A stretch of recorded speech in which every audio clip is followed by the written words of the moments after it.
Hi students. So ఇంతకుముందు సెషన్లో క్లాస్లో ఆల్రెడీ మీరు ప్రోగ్రామింగ్ బేసిక్ టెర్మినాలజీ ఎలా ఉందని చూసారు. అంటే ప్రోగ్రామ్ అంటే ఏంటి, సాఫ్ట్వేర్స్ అంటే ఏంటి, ప్రోగ్రామింగ్ అంటే ఏంటి, లాంగ్వేజ్ అంటే ఏంటి, అండ్ ఆల్గరిథమ్స్, ఫ్లో చార్ట్స్, ఇట్లాంటి బేసిక్ టెర్మినాలజీ అనేది వినడం జరిగింది.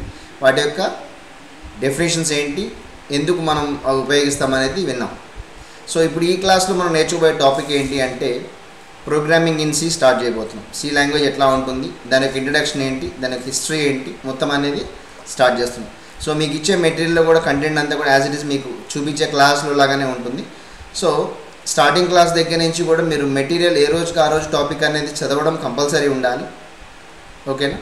అండ్ ఈ క్లాస్ వినేటప్పుడు కూడా మీరు మీ మెటీరియల్ దగ్గర పెట్టుకోవాలి, రోజు తెచ్చుకొని దగ్గర పెట్టుకొని ఏ టాపిక్ అయితే కంప్లీట్ అయిందో, ఏదైతే నేను హెడింగ్ కానీ లేదా టాపిక్ ఎక్స్ప్లెయిన్ చేయడం జరిగిందో ఆ టాపిక్ క్లియర్గా అర్థమైన తర్వాత, అంటే నేను చెప్పడం అయిన తర్వాత ఒక సింగిల్ టిక్ మార్క్ పెట్టుకోవాలి హెడింగ్ దగ్గర.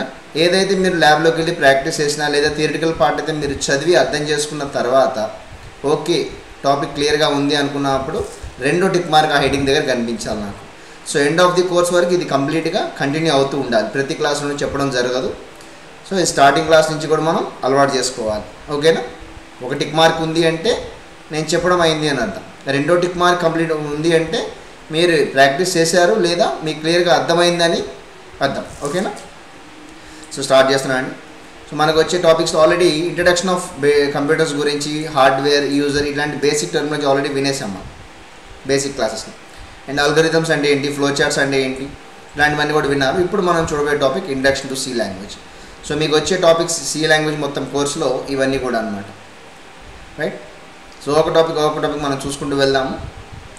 ఏ చిన్న డౌట్ ఉన్నా సరే మీరు ఆ టాపిక్ దగ్గరనే ఆ రోజు కానీ లేదా మరుసటి రోజు కానీ డౌట్స్ క్లియర్ చేయడం అనేది పెట్టుకోండి, ఎక్కువ డిలే చేసుకోవద్దు డౌట్స్ కోసం, రైట్ అండి. సో ఇప్పుడు సి లాంగ్వేజ్ యొక్క ఇంట్రడక్షన్, దాని యొక్క హిస్టరీ ఏంటి అంటే దేనికి యూజ్ చేస్తారు, మెయిన్ ప్రోగ్రామింగ్. మీరు ఫ్యూచర్లో ఏ ప్రోగ్రామింగ్ లాంగ్వేజ్ అయినా నేర్చుకోండి, అంటే జావా కానీ, C++ కానీ, ఆండ్రాయిడ్, పైథాన్, .NET, దేనికన్నా వెళ్ళండి.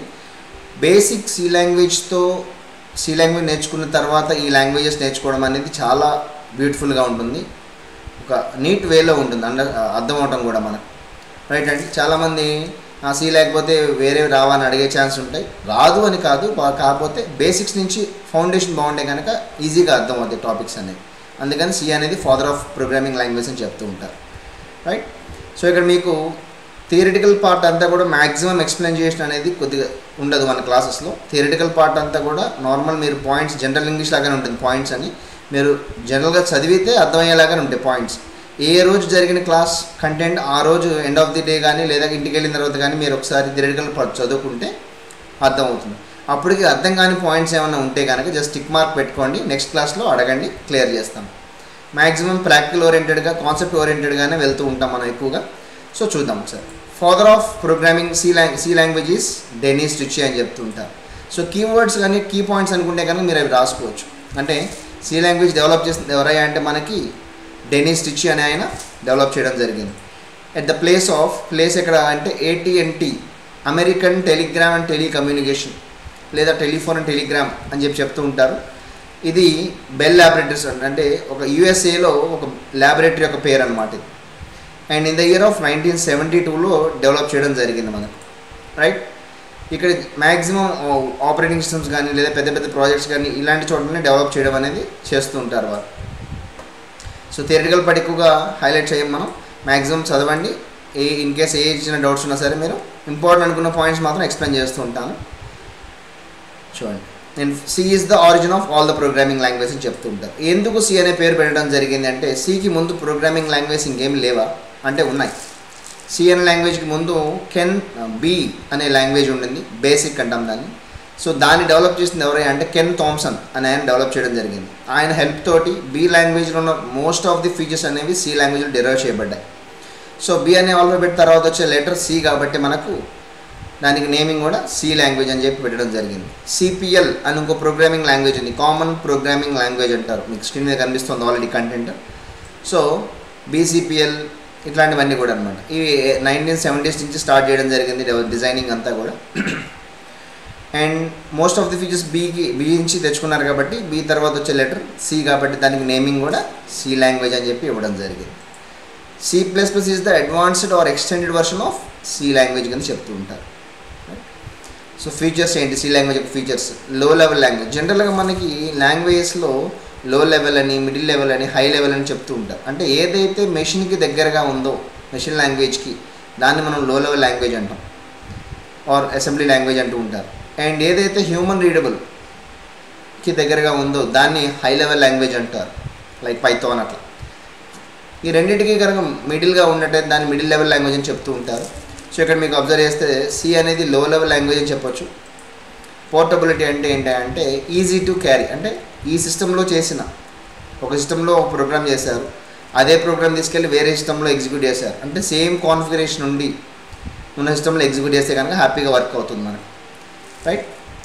అండ్ పవర్ఫుల్, ఎందుకంటే మనకి డేటా టైప్స్ అని, ఫంక్షన్స్ అని రకరకాల కాన్సెప్ట్స్ నెక్స్ట్ ఫర్దర్గా వస్తుంటాయి. అవన్నీ కూడా సి లాంగ్వేజ్ అనేది సపోర్ట్ చేయడం జరుగుతుంది కాబట్టి దీన్ని కొద్దిగా పవర్ఫుల్ లాంగ్వేజ్ అని కూడా చెప్పడం జరుగుతుంది. అండ్ హై లెవెల్ లాంగ్వేజ్, ఎప్పుడైతే ప్రీవియస్ లాంగ్వేజ్తో కంపేర్ చేస్తారో అప్పుడు దీన్ని మనం హై లెవెల్ లాంగ్వేజ్ అని కూడా చెప్పవచ్చు, right and. And modular programming, మనకి సి లాంగ్వేజ్ మొత్తంలో ఒక టాపిక్ వస్తుంది ఫంక్షన్స్ అని. ఆ ఫంక్షన్స్ అనే కాన్సెప్ట్ వచ్చినప్పుడు మనకి ఇంకా క్లియర్గా అర్థమవుతుంది. మాడ్యూల్ అంటే ఏంటి అంటే నథింగ్ బట్ ఒక టాస్క్, ఒక సబ్ టాపిక్ లాగా, అంటే ఒక పెద్ద టాపిక్లో జస్ట్ ఒక సబ్ టాపిక్ కింద మనం తీసుకుంటూ ఉంటాం డివైడ్ చేస్తే. సో ఏదైతే మనం చేయాల్సిన వర్క్ ఉందో లేదా ప్రోగ్రామ్ ఉందో దాన్ని ఇంకా సబ్ టాస్క్స్గా, సబ్ కేటగిరీస్గా డివైడ్ చేస్తే దాన్ని మాడ్యూల్స్ అంటూ ఉంటాం. ఇలా మనం ప్రోగ్రామ్స్ కూడా డివైడ్ చేసుకుంటూ వెళ్ళొచ్చు, దాన్ని మాడ్యులర్ ప్రోగ్రామింగ్ కూడా చెప్పొచ్చు. అండ్ ఫాస్ట్గా ఎగ్జిక్యూట్ అవ్వడానికి కూడా ఛాన్సెస్ ఉన్నాయి. అప్లికేషన్స్ అంటే ఎక్కడెక్కడ వాడతారు, దేన్ని యూజ్ చేస్తారనేది ఇచ్చారు మీకు. రియల్ టైమ్ యూజెస్, సో ఏం చేయొచ్చు ప్రోగ్రామింగ్ నేర్చుకుని అంటే ఒక బేసిక్ కంప్యూటర్ అప్లికేషన్స్ డిజైన్ చేయడం, బేసిక్ చిన్న చిన్న గేమ్స్ డిజైన్ చేయడం, గ్రాఫిక్స్ యూజ్ చేయడం. అండ్ ఎంబెడెడ్ సాఫ్ట్వేర్స్ అంటే ఏవైతే స్మాల్ ఎలక్ట్రానిక్ డివైస్ ఉన్నాయో వాటిల్లో ప్రోగ్రామింగ్ చేసి మనం ఆటోమేటిక్గా వర్క్ చేయించేలా చేయడం. ఓకే, ఫర్మ్వేర్ అంటే నథింగ్ బట్ కొన్ని ఎలక్ట్రానికల్ ఐటమ్స్ ఏవైతే ఉన్నాయో ఆ ఐటమ్స్కి మ్యానుఫ్యాక్చరర్ కంపెనీ సంబంధించిన డీటెయిల్స్ ఏవైతే ఉన్నాయో వాటిని మనం ఇంజెక్ట్ చేయడం, ఇట్లాంటివన్నీ కూడా మనం ప్రోగ్రామింగ్ ద్వారా చేయడానికి ఛాన్సెస్ ఉన్నాయి, రైట్ అండి. సో ఇప్పుడు next compiler and interpreters. So compiler and interpreter అంటే ఏంటంటే ఏవైతే ఈ రెండు కూడా సాఫ్ట్వేర్ కేటగిరీ కిందనే వస్తాయి. రెండు చేసే పని ఏంటంటే ట్రాన్స్లేట్ చేయడం. ఏం ట్రాన్స్లేట్ చేస్తుంది అంటే మనం రాసిన సోర్స్ కోడ్, అంటే మనం రాసిన హ్యూమన్ రీడబుల్ ప్రోగ్రామ్ ఏదైతే ఉందో ఆ ప్రోగ్రామ్ని మెషిన్కి అర్థమయ్యే విధంగా, మెషిన్కి అర్థమయ్యే లాంగ్వేజ్ ఏంటిది? Binary language, 1s and 0s, right. So మెషిన్కి అర్థమయ్యే లాంగ్వేజ్లోకి మార్చడం, దాని ద్వారా వర్క్ చేయించడం, మళ్ళీ అది ఇచ్చిన అవుట్పుట్ని మళ్ళీ హ్యూమన్ రీడబుల్ లాంగ్వేజ్ మనకు అర్థమయ్యే విధంగా మార్చడం. సో ఇట్లా వైస్ వెర్సా అన్నమాట. అంటే మనం రాసిన ప్రోగ్రామ్ని మెషిన్ లాంగ్వేజ్లోకి మార్చి దాని ద్వారా వర్క్ చేయించి అది ఇచ్చిన అవుట్పుట్ మళ్ళీ మనకు అర్థమైనా మార్చడమే దాని యొక్క పని అనమాట. కానీ ఇన్డెప్త్గా వెళ్తే ఈ రెండు కూడా సపరేట్గా కొన్ని డిఫరెన్సెస్ ఉన్నాయి. ఏంటవి చూడండి. కంపైలర్ అనేది మనం ఇచ్చిన ప్రోగ్రామ్ మొత్తాన్ని కూడా ఒకేసారి ట్రాన్స్లేట్ చేయడానికి ఛాన్స్ ఉంటుంది. ఒకేసారి మొత్తాన్ని కూడా ట్రాన్స్లేట్ చేసి ఏవైతే ఎర్రర్స్ ఉన్నాయో ఒకేసారి ఎర్రర్స్ చూపించడం అనేది జరుగుతుంది మనకు. సో కండిషనల్ స్టేట్మెంట్స్ అనేవి ఫాస్ట్గా ఎగ్జిక్యూట్ అవుతుంది, మనకి ఫర్దర్గా వస్తాయి, ఇఫ్ ఎల్స్ అంటూ ఉంటాం, అట్లాంటివి అనమాట. అండ్ దీనికి ఒకేసారి ప్రోగ్రామ్ మొత్తం ట్రాన్స్లేట్ చేస్తుంది కాబట్టి ఒకేసారి మెమరీ అనేది ఎక్కువ కావాల్సి వస్తుంది. అండ్ ఏదన్నా ఎర్రర్స్ అన్ని క్లియర్ అయిన తర్వాత మళ్ళీ అవన్నీ కూడా ఎక్కడెక్కడ ప్లేసెస్లో ఎర్రర్ వచ్చినాయో ఆ ప్లేసెస్లో దాని యొక్క సొల్యూషన్ పెట్టి ఆటోమేటిక్గా అవుట్పుట్ అనేది ఫాస్ట్గా రావడానికి ఛాన్స్ ఉంటుంది. కానీ ఇంటర్ప్రిటర్ అట్లా కాదు. ఇంటర్ప్రిటర్ ఏం చేస్తున్నాయా అంటే ఇది లైన్ బై లైన్ ఎగ్జిక్యూషన్ చేస్తూ ఉంటుంది. ఎక్కడైతే ఎర్రర్ ఉందో, ఏ లైన్లో అయితే ఎర్రర్ ఉందో ఆ లైన్లో ఆగిపోతుంది.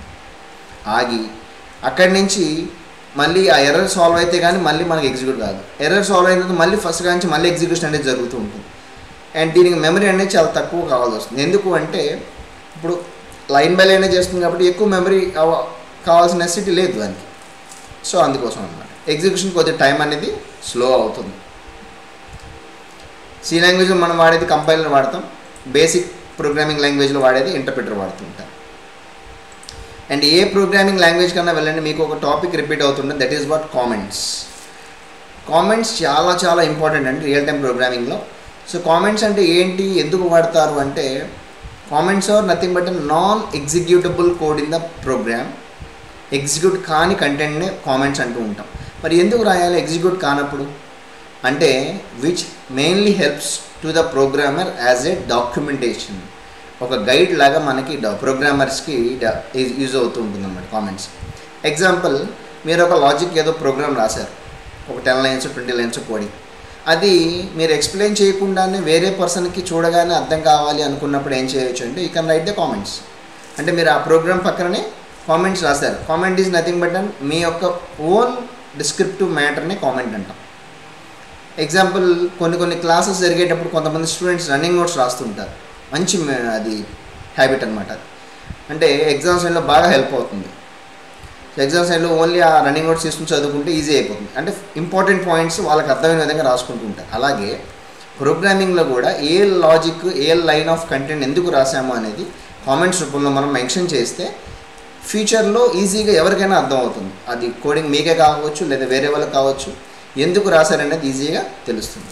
దీనిలో మనకి 2 రకాల కామెంట్స్ ఉన్నాయి. First comment is single line comment. So single line comment అనేది స్టార్ట్స్ విత్ కామెంట్స్ ఎక్కడైనా రాసుకోవచ్చు త్రూ అవుట్ ద ప్రోగ్రామ్ మొత్తం.